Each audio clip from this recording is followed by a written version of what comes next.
Bismillahirrahmanirrahim. Assalamualaikum warahmatullahi wabarakatuh. Bapak-bapak, ibu-ibu, mas-mas, mbak-mbak, khususnya adik-adikku sekalian yang dirahmati Allah dimanapun Anda berada. Kembali di IIP Channel bersama saya, IIP Wijayanto.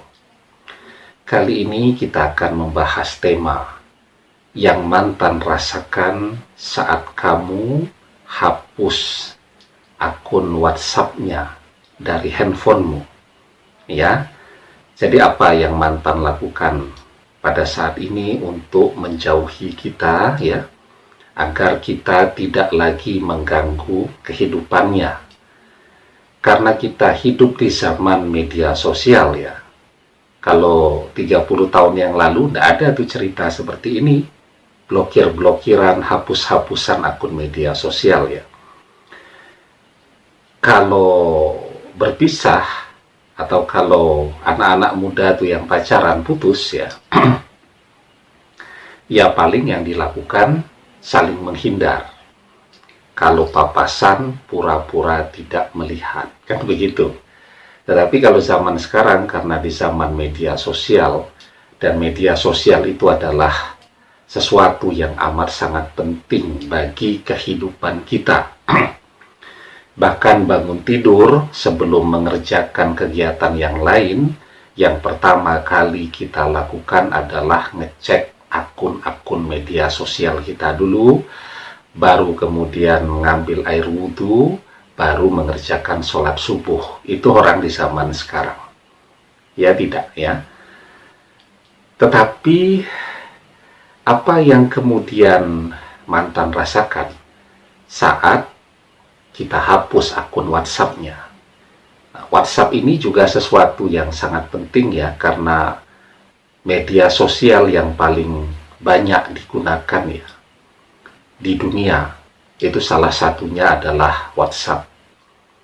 Ya, jadi hampir semua orang menggunakan WhatsApp, ya. Aplikasi chatting lainnya ya tentu juga populer, ya, seperti Line, Telegram, dan seterusnya. Tetapi WhatsApp itu hampir semua orang menggunakannya, walaupun dia juga punya akun Line, punya akun Telegram, dan seterusnya tadi. Nah, apa yang mantan rasakan? Ketika kita pengen chatting dia, dan akun WhatsApp kita diblokir, apa yang kita rasakan? Kita sedih, kita kecewa, kita penasaran, kita kangen, dan seterusnya. Nah, sekarang bagaimana kalau kemudian akun WhatsApp mantan juga kita hapus dari handphone kita?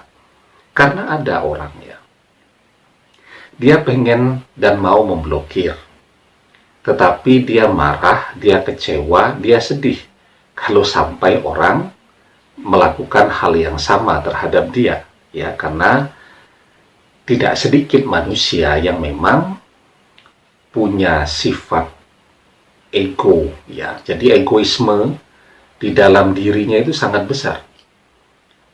Anak kecil itu punya ego yang besar, tetapi seiring perjalanan waktu, sifat egois itu tadi itu kemudian akan terkendali, ya. Walaupun tetap ada pada diri manusia, tetapi lebih terkendali ketika orang belajar untuk menghargai orang lain. Tetapi tidak sedikit orang yang seiring perjalanan waktu, biarpun usianya sudah dewasa, bahkan cenderung tua, tetapi egonya tetap besar.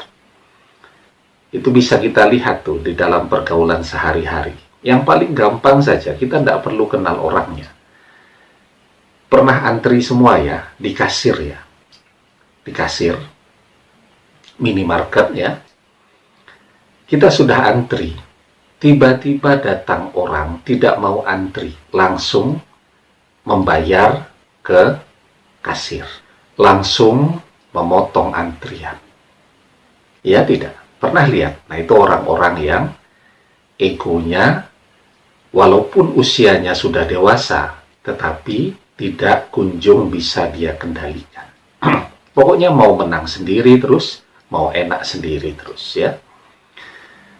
Atau kita mau parkir tuh, saya pernah tuh, mau jemput anak di sekolah ya. Ada parkiran sisa satu. Saya sudah dalam posisi mobil itu kan sudah ngambil ancang-ancang ya. Jadi kalau kita mau parkir itu kan kita ngambil ancang-ancang dulu tuh ya. Misal parkirnya di sini kita ambil ancang-ancang. Nanti tinggal mundur tuh. Dia lihat tuh karena di belakang.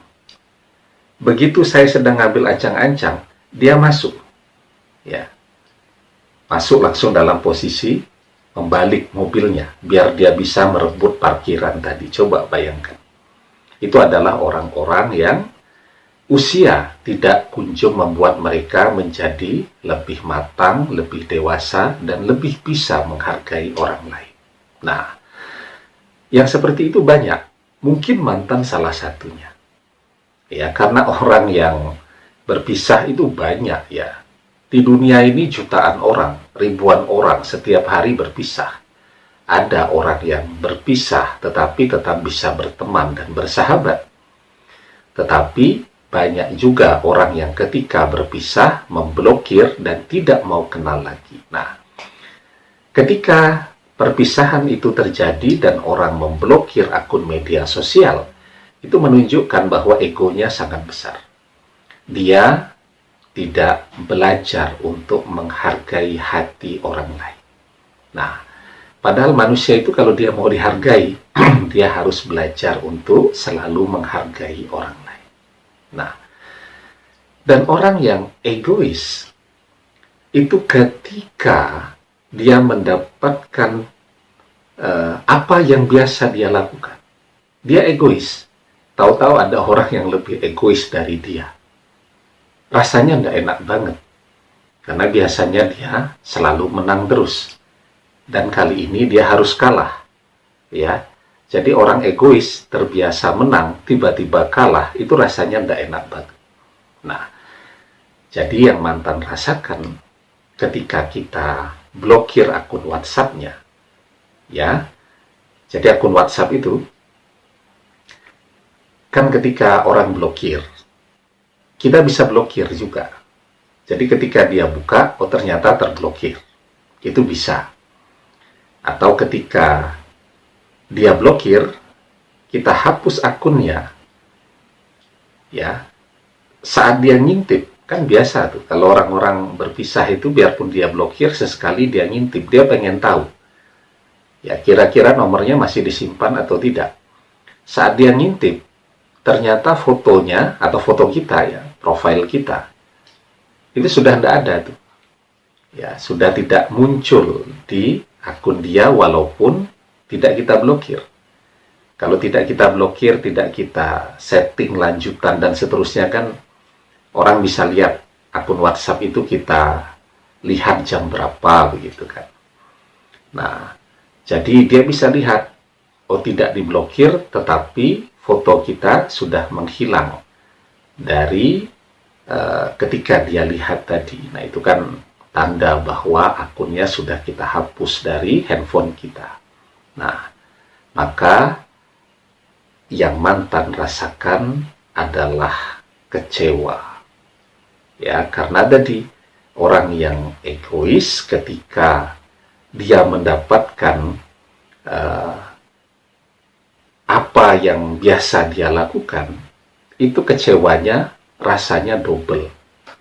Ya, daripada orang yang tidak egois dan harus berhadapan dengan orang-orang yang egois. Jadi kalau kita tidak egois, berhadapan dengan orang yang egois ya biasa saja. Kita antri di kasir begitu, kemudian tiba-tiba ada orang yang motong antrian, ya biasa saja. Tetapi orang yang egois, tiba-tiba ada yang motong antrian, biasanya rame. Ya. Orang yang tidak egois, mau parkir, parkirnya diambil orang lain, ya sudah. Cari parkiran yang lain, begitu kan. Tapi bagi orang yang egois, dia mau parkir, parkirannya diambil orang lain, jadi rame biasanya. Nah, jadi orang yang egois ketika dia disikapi dengan gaya yang egois juga, itu kecewanya double, sedihnya double, merasa dilupakannya double, dan seterusnya. Ya, nah. Tapi sebelum kita bahas lagi, jangan lupa yang belum subscribe untuk memencet tombol subscribe ya, dan menyalakan lonceng notifikasi agar Anda selalu mendapatkan pemberitahuan video-video terbaru dari channel kesayangan kita ini.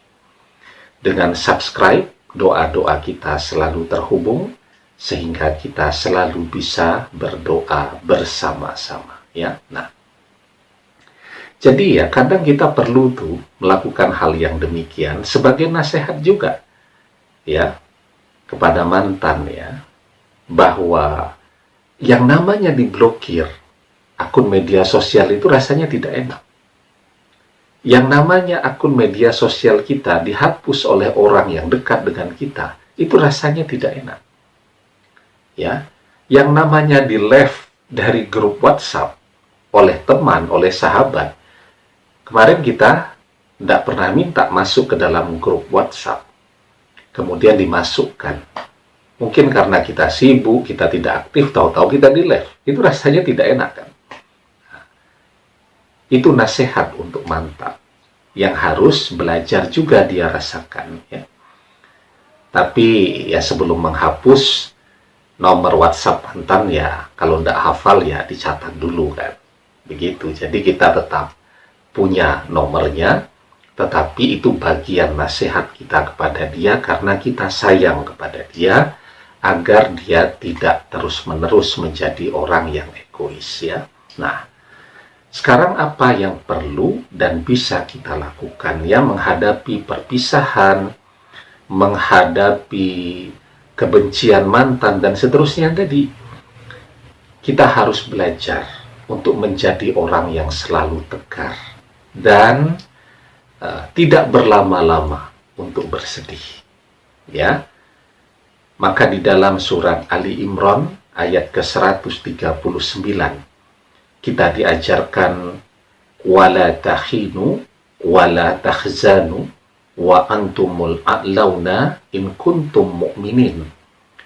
Janganlah kamu bersikap lemah dan janganlah pula kamu bersedih hati, padahal kamulah orang-orang yang paling tinggi derajatnya jika kamu orang-orang yang beriman. Ya.